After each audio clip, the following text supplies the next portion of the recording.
तुमने ये चीज जरूर नोटिस किया होगा, कैसे कुछ लोग सिर्फ रूम में एंटर ही करते हैं और उनकी प्रेजेंस इतनी पावरफुल होती है कि रूम के सारे लोगों के दिमाग में एक बात स्ट्राइक करती है। इससे मजाक में लोग ना चाहते हुए भी उसे रिस्पेक्ट देने लगते हैं, जबकि उसके पास कोई लग्जरी आइटम नहीं होगा, ना ही उसने बहुत एक्सपेंसिव कपड़े पहने होंगे, फिर भी वो रूम को कंट्रोल करता है just because of confidence. Absolutely not. Star confidence, let's master it.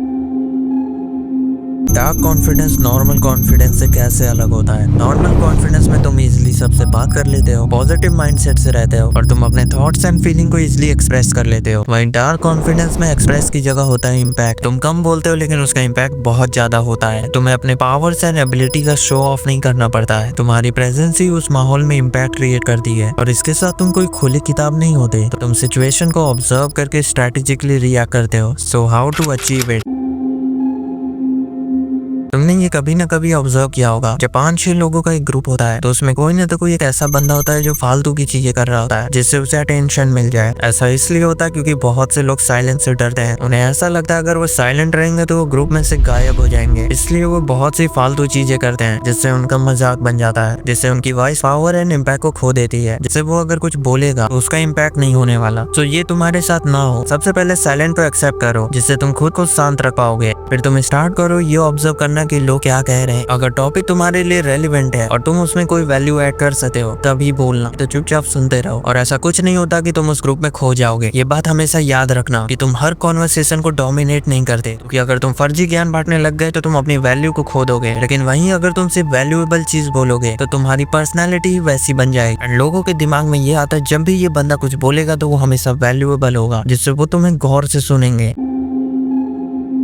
तुम कॉन्फिडेंट नहीं हो तो तुम क्या ही इम्पैक्ट क्रिएट कर पाओगे? तुम्हें खुद के ऊपर डाउट है तो दूसरे कैसे यकीन करें? मैं डार्क कॉन्फिडेंस को अचीव करने के लिए सबसे पहले कॉन्फिडेंस को डेवलप करना पड़ेगा। पर कैसे? तुम कॉन्फिडेंट नहीं हो, इसका बहुत बड़ा रीजन है कि तुम खुद को अंडरएस्टिमेट करते हो और दूसरों को खुद से बहुत बड़ा मानते हो। तुम्हें ऐसा लगता है कि ये बंदे की हाइट मुझसे बहुत ज्यादा है, इसकी पर्सनैलिटी मुझसे बहुत अच्छी है, इसके स्कोर्स मुझसे अच्छे हैं, ये स्टडी में मुझसे अच्छा है, या फिर ये लड़की बहुत सुंदर है, या फिर ये बहुत ज्यादा चार्मिंग है एंड वगैरह वगैरह। और इनके सामने मैं तो कुछ भी नहीं हूँ। और यहाँ पे तुम्हारी गलती है, तुमने इन्हें कंपेयर किया उस फील्ड में जिसमें ये बेस्ट परफॉर्म कर रहे हैं। हो सकता है तुम स्टडी में अच्छे नहीं, लेकिन तुम स्पोर्ट्स में अच्छे हो, तुम्हें कोडिंग आती है, या फिर तुम्हारे पास एक प्रैक्टिकल स्किल है जिसमें ये लोग अच्छे नहीं है। सो अब से तुम अपने माइंडसेट को चेंज कर लो और ये बात हमेशा याद रखना, तुम किसी से कम नहीं हो। इसी के साथ अगर तुम अपनी फिजिक के ऊपर काम करोगे तो ये तुम्हारे कॉन्फिडेंस को इंक्रीज कर देगी। यकीन ना हो तो जितना तुम पुशअप मारते हो उससे एक ज्यादा मारो। जैसे अगर तुम्हारी लिमिट 5 की है तो 6 मारो। देन खुद को शीशे में देखो, तुम्हें पता चल जाएगा कि कॉन्फिडेंस दिखता कैसे है। यहाँ पे एक प्रॉब्लम है जिसे बहुत से लोग फेस करते हैं। जब भी तुम किसी अपोजिट जेंडर से बात करते हो तो तुम्हारा दिमाग एकदम ब्लैंक हो जाता है, तुम्हें कुछ याद ही नहीं रहता है, तुम्हारे हाथ पांव ठंडे हो जाते हैं। तो बेसिकली तुम्हारे कॉन्फिडेंस की लग जाती है। मैं यहाँ पे 2 स्टेप्स को फॉलो करना है जिससे ये तुम्हारे साथ नहीं होगा। स्टेप 1 है कि तुम्हें अपने पर्पस को क्लियर रखना है कि तुम्हें सामने वाले से क्या काम है, जिससे तुम उस टाइम ब्लैंक नहीं होगे।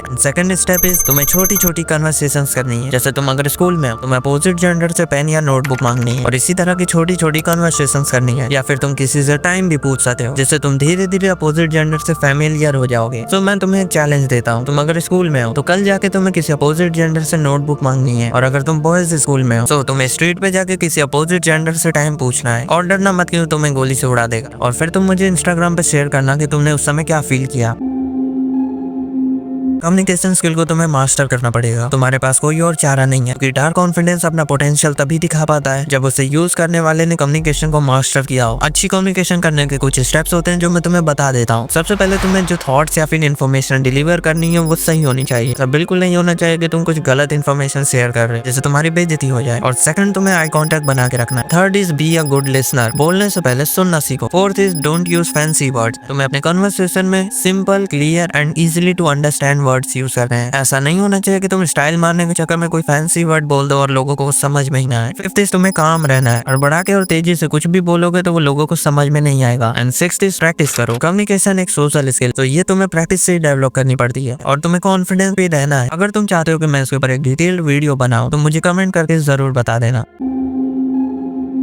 तुम्हें पता है कि एक नॉर्मल इंसान अपनी कमियों को पहचान ही नहीं पाता है, और पहचान लेता है तो उसे बहाना देके इग्नोर कर देता है, कहता है मैं तो ऐसा ही हूँ। वहीं एक डार्क कॉन्फिडेंट इंसान अपने आप को लेकर सेल्फ अवेयर रहता है। वो अपनी स्ट्रेंथ एंड वीकनेस दोनों को पता करता है, जिससे वो अपनी स्ट्रेंथ को यूज करता है परफॉर्मेंस के लिए और अपने वीकनेस के ऊपर काम करता है। So question is how to be self aware. इसका जवाब बहुत ही ज्यादा सिंपल है। तुम्हें खुद के बारे में जानना है तो तुम दूसरों से क्यों पूछ रहे हो? तुम्हारी स्ट्रेंथ और वीकनेस को तुमसे अच्छा कोई और डिफाइन ही नहीं कर सकता। सो मैं तुम्हारे लिए काम को थोड़ा वेल स्ट्रक्चर्ड मैनर में बता देता हूँ। सो तुम्हें एक पेज ले लेना है और उसमें टेबल को क्रिएट करना है और उसमें तुम्हें मेंशन करना है strength, weakness, stakes and last what triggered your anger. So let me show you an example. एक XYZ बंदा है, अगर वो टेबल भर रहा है तो वो कैसे भरेगा? सबसे पहले हम स्ट्रेंथ की बात करते हैं। उसकी स्ट्रेंथ है coding, sports, adaptability and responsibility. उसकी वीकनेस है over thinking, insecurity and fear of failure. वो क्या मिस्टेक्स करता है? Scrolling reels, phone and masturbation. Fourth है कि उसकी एंगर को क्या ट्रिगर करती है, एंड दैट इज लाई। और लास्ट में तुम्हें कॉलम ऐड करना है जिसमें होगा स्टेप्स। तुम कौन कौन से स्टेप्स लोगे अपनी प्रॉब्लम्स को ठीक करने के लिए।